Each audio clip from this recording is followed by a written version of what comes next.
Assalamualaikum warahmatullahi wabarakatuh. Saya Rifat Zalti Firdaus dari kelas B Informatika Pagi. Saya akan membacakan jawaban UTS dengan materi pengembangan teknologi informasi. Soal yang pertama, 4 era revolusi teknologi informasi. Di era yang pertama yaitu era komputerisasi. Periode ini dimulai sekitar tahun 1960-an ketika mini komputer dan mainframe diperkenalkan ke perusahaan seperti IBM ke dunia industri. Pemakaian komputer di masa ini ditujukan untuk meningkatkan efisiensi karena terbukti untuk pekerjaan-pekerjaan tertentu. Mempergunakan komputer jauh lebih efisien.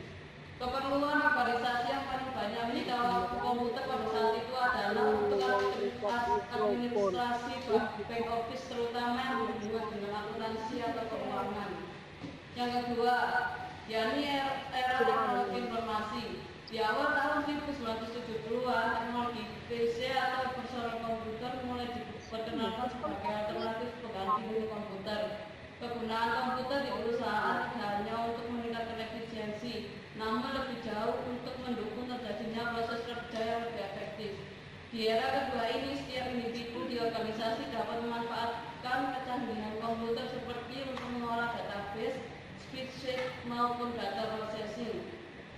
Perusahaan yang telah memanfaatkan teknologi komputer sangat efisiensi dan efektif dibandingkan perusahaan yang sebagian prosesnya masih dikelola secara manual.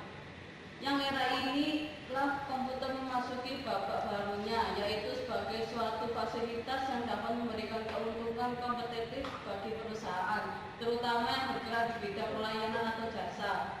Di awal tahun 1980-an, salah satu teori yang paling banyak dipelajari dan diterapkan adalah mengenai manajemen perubahan atau change management. Ketiga, era sistem informasi. Tidak seperti pada kedua era sebelumnya yang menekankan pada unsur teknologi. Pada era manajemen perubahan ini yang lebih ditekankan adalah sistem informasi, di mana komputer dan teknologi informasi merupakan komponen dari sistem tersebut. Ditekankan oleh beberapa ahli manajemen bahwa perusahaan yang menguasai informasilah yang memiliki keunggulan kompetitif di dalam lingkungan makro. Organisasi tradisional melihat struktur perusahaan sebagai kunci utama pengukuran kinerja, sehingga semuanya diukur secara hierarkis berdasarkan divisi atau departemen, di mana persaingan bebas telah menyebabkan customer harus pandai-pandai memilih produk yang beragam di pasaran. Proses penciptaan produk atau pelayanan kepada pelanggan merupakan kunci utama kinerja perusahaan. Keadaan ini sering diasosiasikan dengan istilah-istilah manajemen seperti market driven atau customer based company, yang pada intinya sama, yaitu kinerja perusahaan akan dinilai dari kepuasan para pelanggannya. Disinilah peranan sistem informasi sebagai komponen utama dalam memberikan keunggulan kompetitif perusahaan. Oleh karena itu, kunci dari kinerja perusahaan adalah pada proses yang terjadi baik dalam perusahaan maupun yang langsung bersinggungan dengan pelanggan. Bahwa di era tahun 1990-an terlihat banyak sekali perusahaan yang melakukan BPR, Business Process Engineering, restrukturisasi, implementasi ISO 9000, implementasi TIM, instalasi dan pemakaian sistem informasi korporat, dan lain sebagainya. 4. Era globalisasi informasi. Era tahun ini dalam sejarah evolusi teknologi informasi. Pertengahan tahun 1990-an, perkembangan di bidang teknologi informasi, para praktisi teknologi informasi yang selalu bekerja sama dalam penelitian untuk memperkenalkan internet ke dunia industri pun secara jujur mengaku bahwa mereka tidak pernah menduga perkembangan internet akan menjadi seperti ini. Transaksi perdagangan dapat dengan mudah dilakukan cyberspace melalui electronic transaction dengan menggunakan elektronik money. Soal yang kedua yaitu hukum IT. Yang pertama adalah hukum Moore. Hukum Moore adalah salah satu hukum yang terkenal dalam industri mikroprosesor yang menjelaskan tingkat pertumbuhan kecepatan mikroprosesor. Diperkenalkan oleh Gordon M. Moore, salah satu pendiri Intel. Ia mengatakan bahwa pertumbuhan kecepatan perhitungan mikroprosesor mengikuti rumusan eksponensial. Perkembangan teknologi dewasa ini menjadikan hukum Moore semakin tidak relevan untuk meramalkan kecepatan mikroprosesor. Hukum Moore yang menyatakan bahwa kompleksitas sebuah mikroprosesor akan meningkat 2 kali lipat tiap 18 bulan sekali.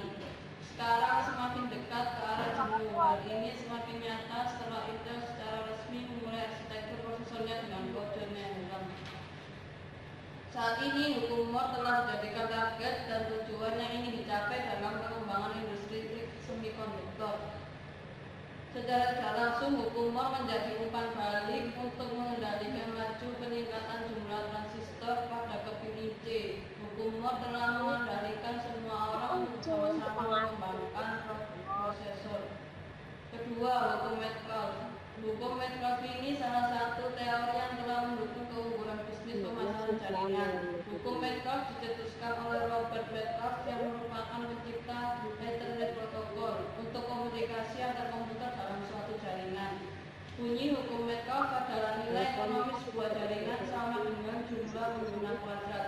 Maksud dari teori ini dapat dicontohkan dengan penggunaan telepon. Jika hanya satu telepon, tidak akan ada nilai ekonomisnya karena tidak ada interaksi dengan telepon lain. Jika ada 2 telepon yang saling berhubungan, maka nilai ekonomisnya menjadi 4 karena 2 kuadrat. Begitu pula jika ada 3 telepon, maka nilai ekonomisnya 3 kuadrat yaitu 9.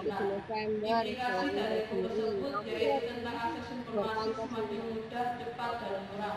Jarak bukan pengaruh terhadap ekonomi, sehingga informasi yang dihasilkan dapat ditransmisikan secara eksponensial, sehingga teori tentang bisnis network marketing tidak lepas dari teori hukum Metcalfe tersebut. Ketiga, hukum Murphy.